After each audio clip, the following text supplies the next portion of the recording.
એનો મેસેજ હતો people to the હિન્દુત્વ, હિન્દુના લોકો ઉપર હતું કે ભાઈ 140 માંથી 85% જે છે એ હિન્દુ છે. હિન્દુ તો તમે લોકો અત્યારે વિશ્વભરની જે કઈ પરિસ્થિતિ છે તમે જાણો છો. કોંગ્રેસે કીધું કે 22મી તારીખે રાષ્ટ્રવ્યાપી આપણે આંદોલન કરશું અને આ હિન્ડનબર્ગ જે છે એ બરાબર છે ને સેબીનો કઈ ગોટાળો છે ને અદાણીનો કઈ ગોટાળો છે. ભલા માણસ, તમને આપણામાં ભરોસ નથી અને ગામ કે એ જ સાચું હોય છે. અને હવે કે જેનું પૃષ્ઠભૂમિ એટલે કે એના પરિવારમાં કોઈ બેકગ્રાઉન્ડમાં કોઈ રાજકારણી ન હોય એવા 1 લાખ લોકો આવો વેલકમ મારે તમને ઉમેદવાર બનાવવા છે. આ બુદ્ધિનો ખેલ છે. આ કિસાનોને આપણે એમ જ કે તમે ડુંગળી વાવો, લહણ વાવો, રીંગણા વાવો, ઘઉં વાવો, એ છોડો. એક વખત આ એક જ ઘાણવો કાઢો તમે, મોટો તમે તવો મૂકી દો, થોડાક છે ને મરચા ના કરો, થોડાક મેથી ના કરો, થોડાક બટેટા ના કરો, પણ એક ઘણો કાઢ નાખો ડખો મટે. પશ્ચિમ બંગાળમાં એટલે કલકત્તામાં અત્યારે જે એક નર્સિસ ડોક્ટર સાથે બની છે ઘટના, એ ઘટનાને કેન્દ્રમાં રાખીને, કારણ કે મૃત્યુથી હોઠ સહુના હેઠા કરી શકું છું ને મૃત્યુના હાથ પળમાં હેઠા કરી શકું છું. આ મારી શાયરી તો સંજીવની છે, ઘાયલ શાયર છું, પાળિયાને બેઠા કરી શકી છું. હાલ ભારત દેશ પોતાનો 78મો સ્વતંત્રતા દિવસ ઉજવી રહ્યો છે અને દેશ જે છે તિરંગાના રંગે રંગાયો છે.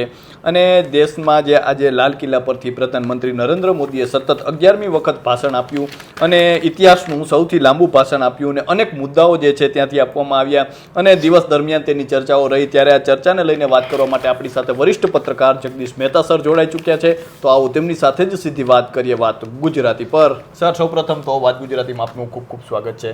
સર, આજે દેશ છે તે પોતાનો 78મો સ્વતંત્રતા દિવસ ઉજવી રહ્યો છે અને લાલ કિલ્લા પરથી પ્રધાનમંત્રી મોદીએ જે ભાષણ આપ્યું, ઇતિહાસનું સૌથી લાંબુ ભાષણ, તેમાં અનેક મુદ્દાઓ જે છે ચર્ચિત રહ્યા.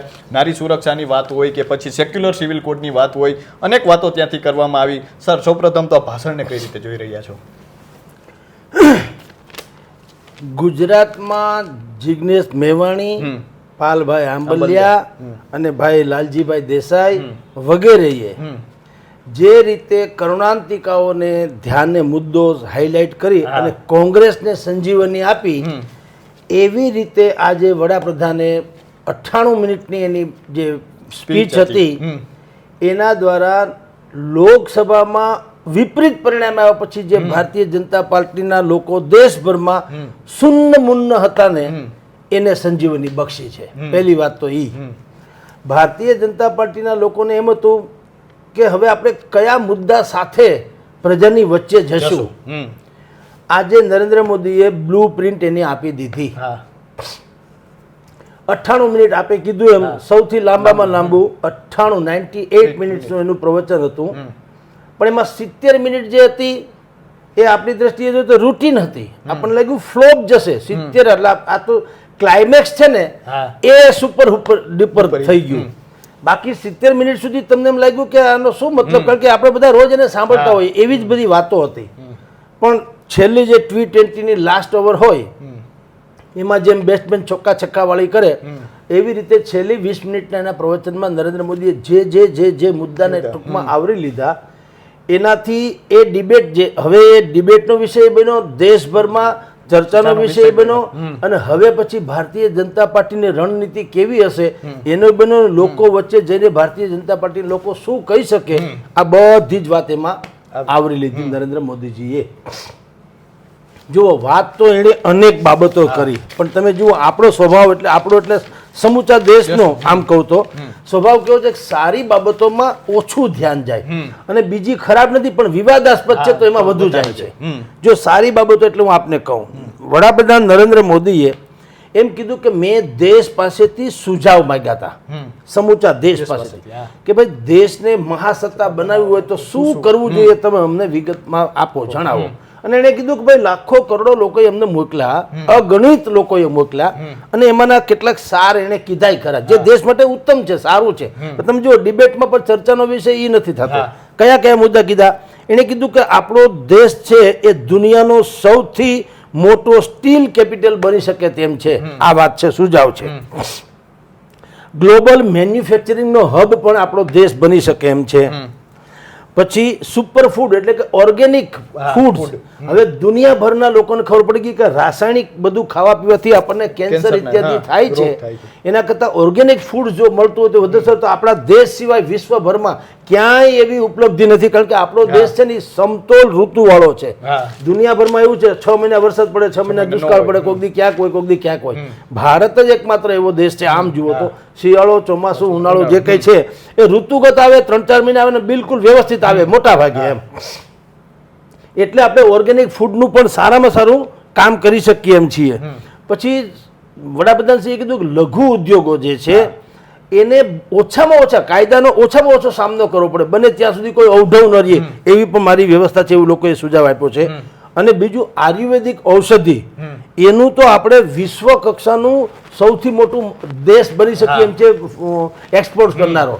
કારણ કે જડીબુટીઓ સહિતની જે આપણા દેશમાં પ્રાકૃતિક સંપદા છે એ બીજે ક્યાંય તો એટલું છે નહીં.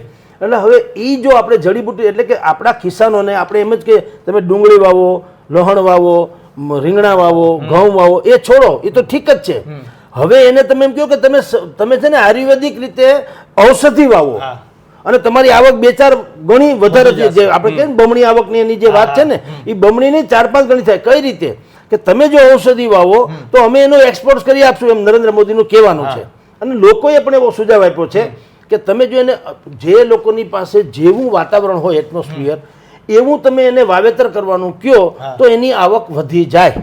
આ વાત પણ એણે કરી. પછી એણે કીધું આપણો દેશ કેટલો મહાન છે કે આપણે G27 એનું પણ આપણે અહીંયા G20 નું પણ આપણે અહીંયા આયોજન કરી બતાવ્યું.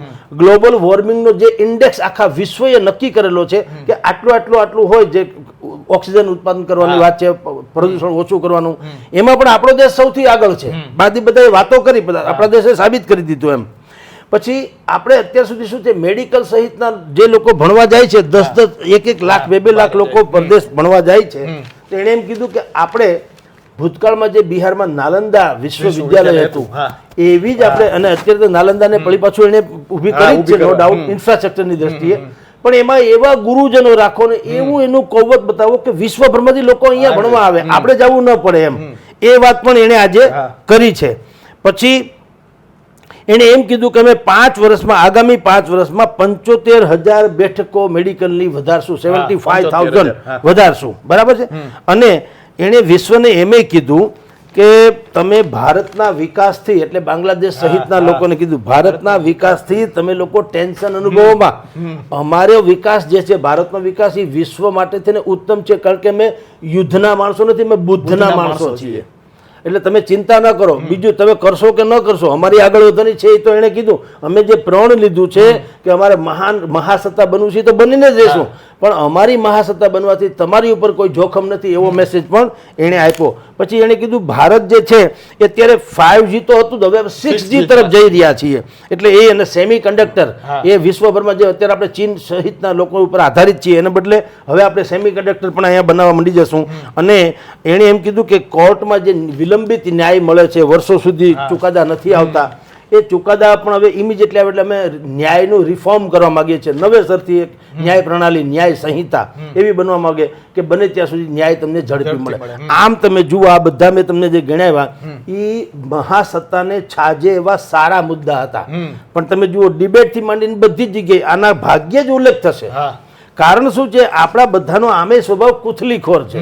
તમે જુઓ તો ક્યાંક વિવાદ હોય તો ટોચ મારીએ, ક્યાંક તમને એમ લાગે કે અહીંયા ઘાવ થયો છે તો હાલો એને ખોતરીએ, એમ નહીં કે મલમ લગાડીએ. નહીતર વાત તો આ છે કરવા જેવી તો ખરેખર કે આ શું છે એમ, ભલે બ્લુ પ્રિન્ટ છે પણ એ સારી વાત છે, પણ એના તરફ ઓછું ધ્યાન જાય છે. ખેર, પણ આજે આ બધી વાત મેં કીધું ને 70 મિનિટમાં કીધી.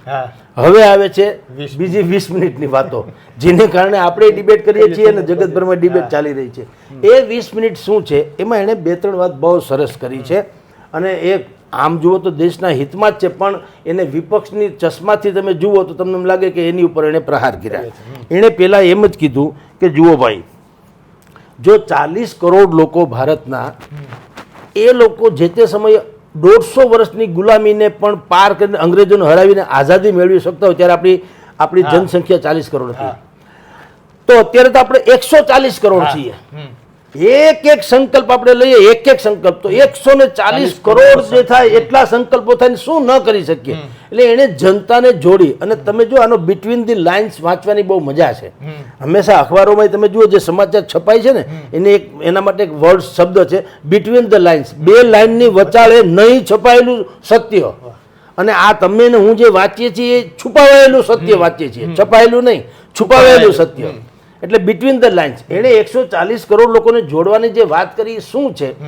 આ વખતે લોકસભાની ચૂંટણીમાં આપણે જાણીએ છીએ કે હિન્દુત્વના મોજા ઉપર તેઓ શ્રી ગયા હતા, ભારતીય જનતા પાર્ટી હિન્દુત્વના મોજા ઉપર. પણ કમનસીબે જે ગણો તે ઉત્તર પ્રદેશથી માંડીને બીજી બધી જ જગ્યાએ એને થોડી સીટો કમ મળી અને જે 400 પારનો નારો હતો એને બદલે 240 અટકી ગયા અને અત્યારે કાંખ ઘોડીથી એને સરકાર ચલાવવી પડે છે. એ મજબૂરીનું નામ મહાત્મા ગાંધી. અત્યારે તમે જુઓ નરેન્દ્ર મોદીનો આ સ્વભાવ નથી કે એ કોઈને દાઢીમાં હાથ નાખવો પડે, પણ અત્યારે સ્થિતિ છે તો એ એમ કે છે નરેન્દ્ર મોદી કે 140 કરોડ લોકો એટલે કે એમાં 85% હિન્દુ છે. જો આમાં બિટવીન ધ લાઇન સમજો તો જે લોકો વિરોધી છે એ તો છે જ. એટલે સમજીને બગડેલા કોઈ દી સુધરે નહીં. અનાયાસે કંઈક થઈ ગયું હોય તો સંભવ છે. એટલે એણે એમ કીધું કે જો 140 કરોડ બોલ્યા, ભલે 140 કરોડ, પણ એનો મેસેજ હતો પીપલ ટુ ધી હિન્દુત્વ, હિન્દુના લોકો ઉપર હતું કે ભાઈ 140 માંથી 85% જે છે એ હિન્દુ છે. હિન્દુ તો તમે લોકો અત્યારે વિશ્વભરની જે કઈ પરિસ્થિતિ છે તમે જાણો છો કે દેશમાં જુઓ, દુનિયામાં હિન્દુ જ એકમાત્ર એવી કોમ્યુનિટી છે કે એને આખા વિશ્વમાં ભારત સિવાય ક્યાંય સલામતી છે નહીં. કોઈ દેશ નથી જ્યાં એને આશ્રય મળી શકે. નેપાળ હતો આપણે ખોઈ નાખ્યું, એની જગ્યાએ એની રીતે ખોવાઈ ગયું, તો કોઈ છે નહીં. બાકી બધા ધારો કે મુસ્લિમ્સ તો એ 56 દેશ છે, એમાં ગમે ત્યાં જઈ શકે રહી શકે એમ છે. બલકે આનાથી વિશેષ સારું ને તો કટ્ટર મુસ્લિમ જે છે એના તો વાત છે, ઇસ્લામિક વાતો છે. તો એ નરેન્દ્ર મોદી એમ કે છે આજના આ પ્રવચનમાં કે હે 85% હિન્દુઓ અને બીજું 15% જે વિધર્મીઓ છે એ બધા જ નહીં, પણ એમાંય જે મોટા ભાગના લોકો તો દેશ પ્રેમી છે જ, એને પણ કીધું. એટલે 140 કીધા, નહીં કે હિન્દુ મુસ્લિમ. જે લોકો હિન્દુસ્તાનની સલામતીમાં એને માને છે કે રહે છે એને કીધું કે તમે લોકો ધારો, ઠાન લો તો ક્યાં નહીં હોતા હે, માન લો તો હાર હે, ઠાન લો તો જીત હે. તો તમે લોકો જો એવું ધારી લો તો અત્યારે જે મુશ્કેલી ધારો કે પડી 240 અટકી ગયા, ભવિષ્યમાં એવું ન થાય. કારણ કે એણે શું કીધું આજનું પ્રવચનની શરૂઆતમાં કે હું 2047 ની મહાસત્તા બનાવવા માટે થઈને હું 27/, કે છે ને, હું એવી રીતના 27/8, હા, હું 24 કલાક 8 દિવસ 24 કલાક કામ 27/4 હા એવું છે ને એમ. તો એવું કામ હું કરવા માંગુ છું અને હું 3 ગણી, અમારો ત્રીજો કાર્યકાળ છે તો હું 3 ગણી મહેનત કરવા માંગુ છું. પણ તમે મને સહયોગ આપો અને જે કઈ ભૂલ થઈ હોય, આનું ગુજરાતી બોલ્યા ભલે જુદું, એનો અર્થ આ હતો કે ભૂતકાળમાં તમારાથી જે થઈ ગયું ને અમારાથી પણ જે થઈ ગયું, બે ઘડી માની લ્યો. કારણ કે એમાં વાંક એનો થોડોક હતો નરેન્દ્ર મોદીનો. આપણે એને અહમ કયો કે જે કયો પછી ચૂંટણીમાં ઉત્તર પ્રદેશમાં ટિકિટના ઇધર ઉધર કરો, જે ગણો તે. પણ હવે એમ કે છે કે હવે જે થયું તે માની લ્યો. નવી ગલી નવ દાવ, અને એને કીધું ખરું કે હવે ક્યારેક ક્યારેક જેની કોખમાં વિકૃતિઓ પલપે છે, એટલે કે જેના મન મસ્તિષ્કમાં વિકૃતિ છે, દેશ પ્રત્યેની દાજ નથી, એવા લોકોએ જે ખેલ બગાડ્યો એટલે આપણે પહેલે નવેસરથી શરૂ કરવું પડશે એવું પણ બોલ્યા. એનું ગુજરાતી આ છે કે જે 2009 થી 2014 સુધીમાં જે હિન્દુત્વ આપણે નરેન્દ્ર મોદીનો ઓરા જે હતો અને જે લોકોએ ભરપૂર એને ટેકો આપ્યો હતો ને એકમાત્ર એવી સરકાર બની હતી જે કોઈના પર ટેકા વગર બિન કોંગ્રેસી સરકાર એ લગાતાર 3જી વાર આવી હતી, પણ આ વખતે તો કાકઘોડી કરવી પડી. એટલે નરેન્દ્ર મોદીએ કીધું કે ભાઈ તમે જે ભૂલ થઈ હોય અમે નવેસરથી શરૂ કરશું, નવી ગલી નવો દાવ, તમે જ્યાંથી ભૂલ્યા ત્યાંથી સવાર એમ તમે કરો. તો કહેવાનો આશય એ છે કે આ નરેન્દ્ર મોદીનું આજનું જે પ્રવચન, હજી બીજા 2-4 મુદ્દા તો અનેકો છે, પણ હું તમને કહું માણસ નેતૃત્વનો જે કે ને એ કેવો હોઈ શકે. અત્યંત નિરાશામાં ધકેલાયેલી ભારતીય જનતા પાર્ટી, કારણ કે લોકસભાની ચૂંટણી તમે આપણે બધા અહેસાસ કરીએ છીએ, ક્યાંય કોઈ માણસ એવું પ્રવચન કરવા માટે થઈને નથી પ્રેરિત થયો કે લોકો એને સાંભળવા કાન બઠા થઈને ઉભા રહે. બધા અત્યારે પણ મનોમંથન શું ચાલે, નરેન્દ્ર મોદી બોલ્યા તે ચાલે છે. બધાને એમ છે કે કઈ રીતે ફેલ ગયું ભાજપ, જો ચર્ચાનો મુદ્દો એ જ છે, ભાજપ ફેલ કઈ રીતે ગયું. એટલે નરેન્દ્ર મોદીએ કીધું આજના પ્રવચન થકી, આપણા જ રાજકોટના કવિ ઘાયલ સાહેબ છે, અમૃત ઘાયલ, એની પંક્તિ એમાં અનુરૂપ લાગે એટલે તમને કહું છું કે નથી સામાન્ય આસવનો વિરલ રસનો કળશ છું હું, નથી સામાન્ય આસવનો વિરલ રસનો કળશ છું હું, મથું છું હર પળે હળવો થવા મબલક વિવશ છું હું, અને કોઈ કાંઈ કહેવાય ના ક્યારે કયો પુરુષાર્થ અજમાવું. આ તો કલાકાર છે. કાંઈ કહેવાય ના ક્યારે કયો પુરુષાર્થ અજમાવું, હજી જન્મો નથી એવા ભગીરથની ધગશ છું હું. હું એ આઈટમ છું. નરેન્દ્ર મોદી એમ કે છે કે જે લોકો અત્યારે નિરાશામાં ગરકાવ થઈ ચૂક્યા છે ભારતીય જનતા પાર્ટીને, એને ખબર નથી મારા કોથળામાં કેટલા બધા બિલાડા છે, હું ગમે ત્યારે કાઢું, એમ મારું કહેવાનું છે. એટલે એણે આજે ઈ સાબિત કરી દીધું કે ભાઈ તમે એવું ઘોર હતાશા નિરાશામાં ન થાવ. દુનિયામાં કે ને કે ભાઈ હજી અનેક વિકલ્પો આગળ છે. હાર જીત કે આગે ડર કે આગે જીત છે. તો એના જેવું એને આજે કીધું. આ મેં તમને પેલી પોર્શન કીધું કે એને થોડુંક પોતાને ભારતીય જનતા પાર્ટીને અપગ્રેડ કરવા માટે વાત કરી, પણ પછી જે 4-5 મુદ્દા સૌથી વધુ ચર્ચિત બની રહ્યા છે એ શું છે એ તમને કહું, અને એ પણ બહેતરીન વાત છે. એણે પેલા એમ કીધું, જો વિપક્ષોની પેલા તો પ્રહાર કર્યો વિપક્ષો ઉપર કે ભાઈ વિપક્ષો જે છે એ નકારાત્મક એટલે નેરેટિવ એણે એવું એક સેટ કર્યું છે. દુનિયામાં જાણે કંઈ સારું થતું જ નથી. સરકાર હોય કે ભારતના કોઈ પણ લોકો હોય, બધું જ ખરાબ જ થઈ રહ્યું છે. અને બીજું કે એ લોકો એમ માને છે કે જે વિશ્વના કેટલાક લોકો આપણા ટીકાખોર, ભારતના ટીકાખોર લોકો કે એને લોકો સાચું માને છે. હું દાખલો આપું તમને. હિડનબર્ગનો હમણાં જે રિપોર્ટ આવ્યો અદાણી વિશેનો અને સેબી વિશેનો, તો હવે શેર બજારમાં એની અસર ન થઈ. તમે વિચાર કરો, જે લોકો કરોડો રૂપિયાનો ટર્નઓવર કરે એમાં પાવલાનો ફેર બહુ ન પડ્યો, તો પણ કોંગ્રેસે કીધું કે 22મી તારીખે રાષ્ટ્રવ્યાપી આપણે આંદોલન કરશું, અને આ હિડનબર્ગ જે છે એ બરાબર છે, ને સેબીનો કઈ ગોટાળો છે, ને અદાણીનો કઈ ગોટાળો છે. ભલા માણસ, તમને આપણામાં ભરોસ નથી, અને ગામ કે એ જ સાચું હોય છે. અને હવે તો હિડનબર્ગનો પોતાનો હિડન એજન્ડા બહાર આવી ગયો કે તમારે શું ઈચ્છા હતી, શું તમે કરવા માંગો છો, કે તમે આવું કરીને પૈસા કમાવા માંગો છો અને ભારતની ઇકોનોમીને આડાવડા કરવા માંગો છો. તો નરેન્દ્ર મોદી એમ કહે છે કે જે લોકો આવા નેરેટિવ એટલે કે નકારાત્મક સોચ જેની છે ભારત વિશેની, એવા લોકો અને નિરાશ લોકોની સામે તમે જુઓ એનો બેડા ગર્ક કરો. અને બીજું, એ લોકો જેણે પણ ભ્રષ્ટાચાર કર્યો છે એ ભ્રષ્ટાચારીઓને તો આપણી ફડક ધાક રહેવી જ જોઈએ, અને એક પણ ભ્રષ્ટાચારી છૂટવો ન જોઈએ. એ આપણે જાણીએ છીએ કોના વિશે એને વાત કરી છે. બીજું, હવે જે સૌથી ચર્ચિત મુદ્દો થવાનો ને થઈ રહ્યો છે તે કોમન સિવિલ કોડ. હવે કોમન સિવિલ કોડને અત્યાર સુધી આપણે લોકો માનતા હતા કે ભાઈ આ એક છે ને સમાન નાગરિક સંહિતા, આપણે એમ માનીએ છીએ. નરેન્દ્ર મોદીએ આજે એમાં એક શબ્દનો બહુ બુદ્ધિપૂર્વકનો પ્રયોગ કર્યો. એણે કીધું કે આ કોમન સિવિલ કોડ નથી. આઝાદીથી આજ સુધીમાં આ જે ચાલ્યો છે એ કોમ્યુનલ સિવિલ કોડ હતો, રાધર છે કોમ્યુનલ, કોમન નહીં. કારણ શું છે કે સેક્યુલરના નામે, એટલે કે તમે આ કોમન સિવિલ કોડના નામે શું કર્યું, જે વિધર્મી છે અથવા તો કોઈ એક કાસ્ટ છે એને તમે મેક્સિમમ લાભો આપવા માંગો છો. આ દેશમાં તમે જુઓ વકફ બોર્ડ, વકફ બોર્ડ એમ કહી દે કે આ મકાન, અત્યારે જે આપણે ચર્ચા કરી છે, વકફ બોર્ડ ધારો કે એમ કહી દે કે આ મારું છે, તો હું આ મકાન મારું છે એ સાબિત કરવા કોર્ટમાં જઈ ન શકું. આવો કાયદો છે અત્યારે હાલ. ધારો કે વકફ બોર્ડ, તમે હું અત્યારે ચર્ચા કરવા બેઠા છીએ અને આ મકાનમાં વકફ બોર્ડ કોઈ પણ સાહેબ કહી દે કે આ મકાન વકફ બોર્ડની માલિકીનું છે, તો અત્યારે સ્થિતિ એવી છે કે હું કોર્ટમાં જઈ ન શકું, મારે દઈ દેવું પડે કે હા ભાઈ તમારું છે એમ. એના માટે થઈને વકફ બોર્ડની જે કેટલાક સુધારાના જે નિયમો હમણાં 2-4 દિવસ આપણે જોઈએ છે, પાક્ષિકમાં લોકસભામાં સરકારે કાયદો રજૂ કર્યો કિરણ રિજિજુએ, અને અપેક્ષા હતી એ પ્રમાણે બધાએ વિરોધ કર્યો વિપક્ષોએ, એટલે એ જેસીબીમાં જોઈન્ટ પાર્લામેન્ટરી કમિટીમાં વહી ગયું. ટૂંકમાં હવે પછી જે થાય તે. એટલે એણે એમ કીધું કે ભાઈ આ દેશમાં કોમન સિવિલ કોડના નામે એક ચોક્કસ કોમ્યુનિટીને આગળ ધરવા માટે તેને બધી છૂટછાટ આપવામાં આવી છે. અને જેના નામે આ દેશ છે હિન્દુસ્તાન ને પાકિસ્તાન, તો હિન્દુસ્તાન તો હિન્દુનું તો કોઈ છે જ નહીં એમ કહે તો ચાલે. તો એ એમ કે છે કે ભાઈ કોમન સિવિલ કોડ નામ તો છે પણ ક્યાંય કોમન તો ક્યાંય દેખાતું નથી, બધે વિપરીત દેખાય છે. એટલે અત્યારનો જે કોમન સિવિલ કોડ છે એ કોમ્યુનલ સિવિલ કોડ છે, કોમન નથી. અને પછી એક જાદુગરી પાછી ઓર એણે કરી.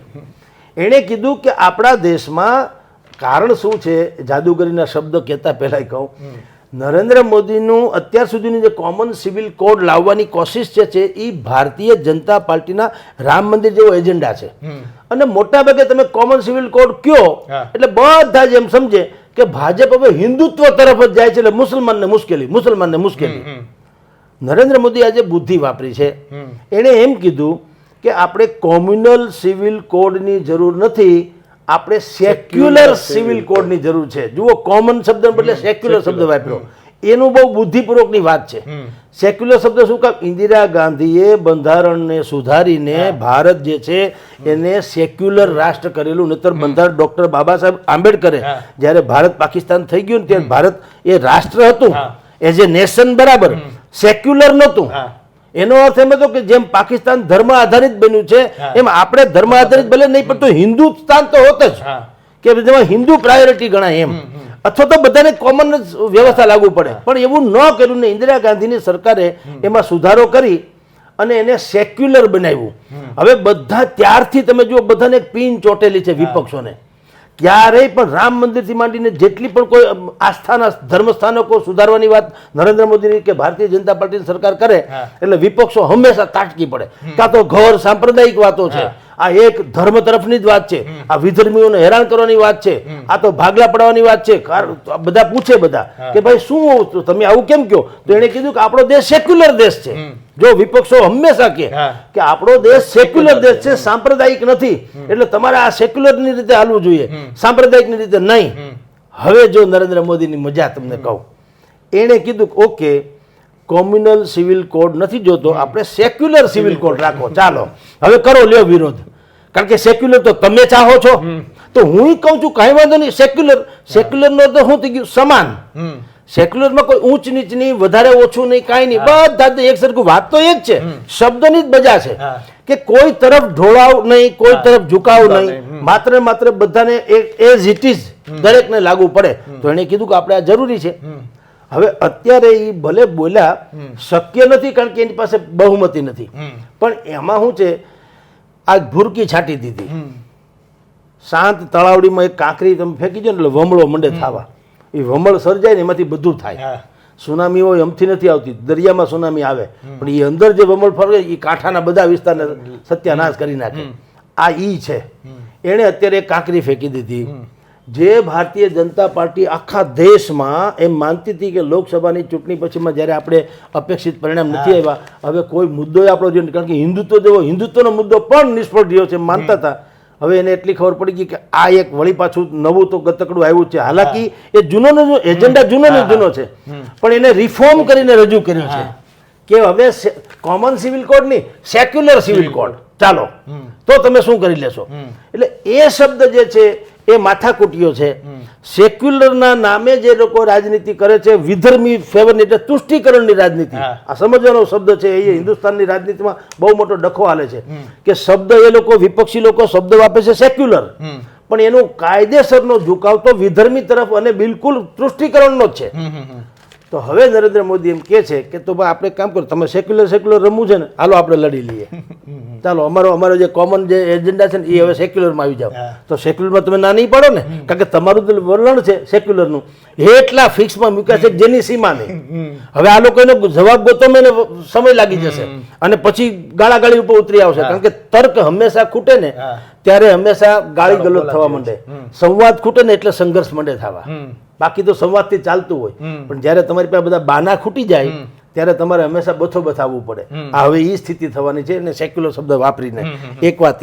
પછી એને એક બીજી વાત પણ બહુ સરસ કરી કે હું 1 લાખ યુવાનો એવા ઈચ્છું છું કે જેનું પૃષ્ઠભૂમિ એટલે કે એના પરિવારમાં કોઈ બેકગ્રાઉન્ડમાં કોઈ રાજકારણી ન હોય એવા 1 લાખ લોકો આવો વેલકમ, મારે તમને ઉમેદવાર બનાવવા છે. આ બુદ્ધિનો ખેલ છે. હવે ઈ 1 લાખ લોકો જે છે એ નવીંડિયા જ હોવાના, કારણ કે આસપાસમાં મામા મામી સુધીની એને તો ગણતરી કરાવી. મામા મામી કાકા ફોય ભત્રીજા આમ તેમ કોઈ રાજકારણમાં ન હોય. એનો અર્થ સમજી ફ્રેશ થયા, બિલકુલ કોઈ પક્ષ સાથે જોડાણા નથી, એ નક્કી થયું તો જ હોય ને. નહીતર તો ન હોય કે એના ફુવા છે એ તો સમાજવાદી પાર્ટીમાં છે, મામા છે એ કોંગ્રેસમાં છે, ઓલો છે આમ આદમીમાં, કાંઈક તો હોય ને. આપણે છેડો આપણે સામાન્ય માણસ છે. મારા હવે એણે એમ કીધું કે 1 લાખ લોકોની એ શરૂઆત ક્યાંથી કરવાની કીધી? આ જિલ્લા તાલુકા પંચાયતની ચૂંટણી હમણાં જે થવાની છે એમાંથી.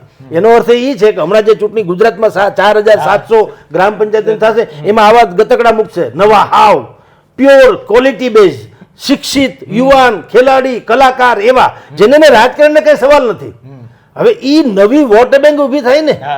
જો આ બુદ્ધિના ખેલ કોને કહેવાય કે જે નવીનઠિયા લોકો આવે એટલે કે હાવ નવતર લોકો આવે જેને રાજકારણનો રની ખબર નથી અથવા તો એને કોઈ ટિકિટ આપે એમ ન હોય. હવે એને પહેલી વખત કે ભાઈ તાલુકા પંચાયતની ટિકિટ તને આપીએ છીએ, ચાલ તારા કૌશલ પ્રમાણે, શું કામ તું શિક્ષિત છો, તું યુવાન છો, તું કલાકાર છો, તું સ્પોર્ટ્સમેન છો, તું ગમે તે છો, એવી રીતે આપીએ છીએ. હવે એક તો નવો માણસ આવ્યો એને થનગનાટ હોય કે ભાઈ કુછ કરકે દિખાવો, કારણ કે પહેલી વખત તક મળી છે અને આને નવી વોટ બેંક મળી. આ બુદ્ધિના ખેલ છે. એટલે હું તમને કહું કે આજનું એટલે કે આજ જે 15મી ઓગસ્ટનું આ જે પ્રવચન છે નરેન્દ્ર મોદીનું, એ સંજીવની છે ભારતીય જનતા પાર્ટી માટે. જો એના ભારતીય જનતા પાર્ટીના અત્યારના નેતાઓ અને બાકીના વક્તાઓ અને એના જે સમર્થકો જે છે એ આમાંથી બુદ્ધિપૂર્વકનો અર્થ ગ્રાહ્ય કરી અને સમાજ સમક્ષ જાય તો વાતાવરણ પલટી જાય એમ છે. જે અત્યારે હાવી થઈ રહ્યું છે આપણે ગુજરાતમાં, જેમ કે કોંગ્રેસને સિમ્પથી વધુ મળી રહી છે અને ભારતીય જનતા પાર્ટી બેકફૂટમાં છે અત્યારે, એને બદલે આ બધા મુદ્દાઓ જે છે એને બુદ્ધિપૂર્વક જો ઉપયોગ કરવામાં આવે તો લોકોને ગળે પણ ઉતરે. આ 1 લાખની ફોજ તો અત્યારે તમને કહું છું 4700ની ચૂંટણીમાં. આ બીજો પ્રશ્ન તમને કહું. ત્રીજો એને કીધું બાંગ્લાદેશ વાળી વાત પણ એને કરી. એમાં એને બુદ્ધિપૂર્વકનો સવાલ કર્યો છે કે ભાઈ જુઓ, અમે લોકો આગળ વધીએ છીએ એટલે કોઈ પોતાની જાતને નીચું ન માને, પોતાને ખટકો ન અનુભવે અને ગભરાય નહીં અથવા તો ઈર્ષા ન કરી. એ કોને કીધું? એ અધ્યાર છે, જેને ખબર હોય એને હોય. દાખલા તરીકે એ મેસેજ જે છે એ ચીન અને અમેરિકા ઓછો પણ ચીન વધુ, અમેરિકા ખાલી બુદ્ધિપૂર્વક છે. બાકી અમેરિકાને જેમ ઓલે શેખ હસીનાએ કીધું પેલા ટાપો લેવા હાટું તેને મેં તમને પહેલાં કીધું કે એવું કંઈ હોય નહીં, એવડી કેવી ટાપોડી હાટું આખા દેશની સત્તા ઉદલાવે ને એવું ડીંડક કરે નહીં કોઈ. ચીન છે આ બધું. આપણી આસપાસના તમામ રાષ્ટ્રો છે, મ્યાનમાર, નેપાળ, અફઘાનિસ્તાન, પાકિસ્તાન, બાંગ્લાદેશ, શ્રીલંકા, આ બધાને ગળી ગયું છે ડ્રેગન એટલે કે સિંહ. આ ભાઈ ચીન. હવે ચીનને એણે મેસેજ આપ્યો છે કે ભાઈ જો અમે લોકો તો આગળ વધવાના છીએ, અમારી પાસે બાકી બધી જ વિશ્વનો સૌથી યુવાનની વસ્તી વધુ ધરાવતો ભારત દેશ છે, ટેલેન્ટની ખામી નથી, પ્રાકૃતિક સંપદા તો બેસુમાર છે. આનો જો અમે યુટિલાઇઝેશન એટલે ઉપયોગ કરીએ સારામાં સારો તો વિશ્વનું સર્વશ્રેષ્ઠ દેશ બનવામાં અમને જરાય વાર લાગે એમ નથી. પણ અમે આગળ આવવાના છીએ તમને ખબર છે એટલે તમે બુદ્ધિપૂર્વક બાંગ્લાદેશને સત્યાનાશ કરી નાખો. પાકિસ્તાન તો ભૂખું ભેગું થઈ જ ગયું છે, અફઘાનિસ્તાનની કોઈ વેલ્યુ નથી, શ્રીલંકાને ખરીદી લીધું, મ્યાનમારમાં હમણાં સમાધાન થયું, મ્યાનમારનો મેળ પડતો નથી. એમ કરીને તમે ગભરાવમાં, કારણ કે અમારી જે ગતિ છે એને તો અટકાવી શકો એમ જ નથી. પણ તમે એમ માનતા હો કે ભારત જો મહાસત્તા થઈ જાય તો ક્યાંક અમને મુશ્કેલી પડશે, તો એણે એમ કીધું કે અમે બુદ્ધનો દેશ છીએ, યુદ્ધનો નથી. અમારી વિચારધારા યુદ્ધની નથી, બુદ્ધની છે. એટલે આ મેસેજ પણ એને બાંગ્લાદેશના લોકોને આપ્યો. અને મહિલાઓના ઉત્પીડન વિશે પણ જે વાત કરી કે મહિલાઓ ઉપર જે યૌનાચાર વગેરે અથવા તો બહુ જેને કોઈ દુર્ગમમાં દુર્ગમ કહી શકાય એવી જે એની ઉપર યાતનાઓ થાય છે, એવા કિસ્સાઓમાં એણે એમ કીધું કે એને ફાંસીની સજા હોવી જોઈએ, વડાપ્રધાને કીધું. હવે આમ જુઓ તો 15મી ઓગસ્ટના લાલ કિલ્લા ઉપરથી કહેવાની આ વાત આમ નથી, કારણ કે એ તો સ્વાભાવિક પ્રક્રિયાનો ભાગ છે, સમજી લ્યો. પણ એ કહેવા પાછળનો આશય પણ પશ્ચિમ બંગાળમાં એટલે કલકત્તામાં અત્યારે જે એક નર્સિસ ડૉક્ટર સાથેની બની છે ઘટના, એ ઘટનાને કેન્દ્રમાં રાખીને, કારણ કે એના જે તથાકથિત આરોપીઓ છે એની સાથે મમતા બેનર્જીનું વલણ પણ મમતા જેવું છે, મમતાળું છે. આજે તમે જુઓ હમણાં ટીવી ચેનલમાં બધું બતાવતા હતા કે એનો જે કહેવાતો એક આરોપી છે અથવા તો એના જે એ લોકો અત્યારે હોસ્પિટલમાં હલ્લો કરે છે, સીસીટીવી કેમેરા તોડી નાખે છે અને સેંકડોની સંખ્યામાં હલ્લા બોલમાં તોડફોડ બધું કરે છે. તો પોલીસ કાયદેસર તાસીરો જુએ છે અને અટકાવતા નથી. એનો અર્થ એમ છે કે મમતા બેનર્જીનું વલણ જે છે એ અસામાજિક તત્વો સાથે વધુ છે. એટલે એણે કીધું કે ભાઈ આમાં તમે જાતપાત વગેરે ન જુઓ, કાયદાનું શાસન હોય એવું રાખો.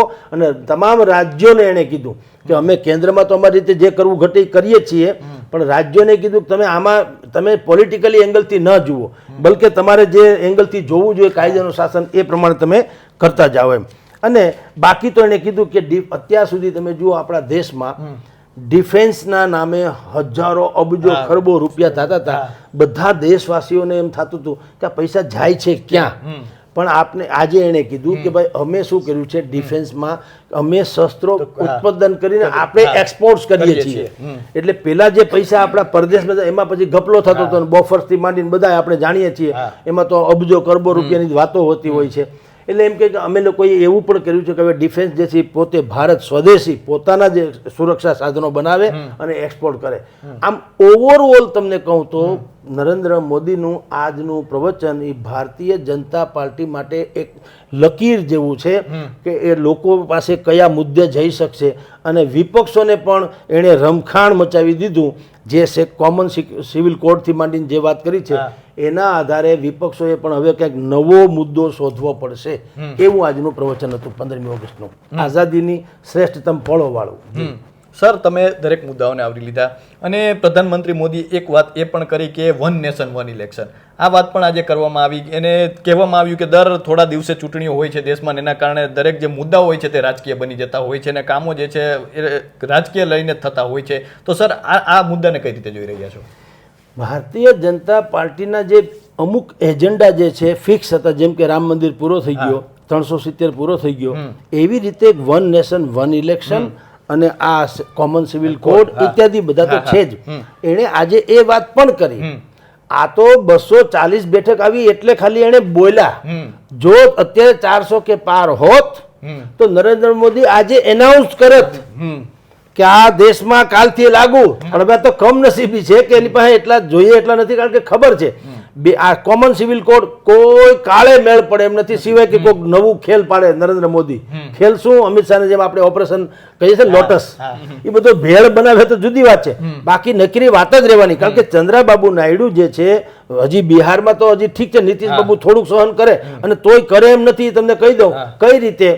વકફ બોર્ડની વાત આવી, વકફ બોર્ડની કે ભાઈ આપણે નવો સુધારો લાવવો છે, વકફ બોર્ડ કે એમ ન હાલે, આપણા દેશમાં આપણો કાયદો છે એમ થવું જોઈએ. તો નીતિશ કુમારે શું કર્યું? એના કાઉન્ટરમાં એણે બિહારમાં હિન્દુની જેટલી પણ મંદિર ને ધર્મસ્થાનકો છે એ બધાને નોટિસ મોકલાવી, બધાને, કે તમારી પાસે કેટલી જમીન જાગીર છે, કેટલા પૈસા ઇત્યાદિ છે, બધું લિસ્ટ આપો, રજીસ્ટર કેટલું છે, એ રજીસ્ટર નહીં હોય પાડી નાખશું.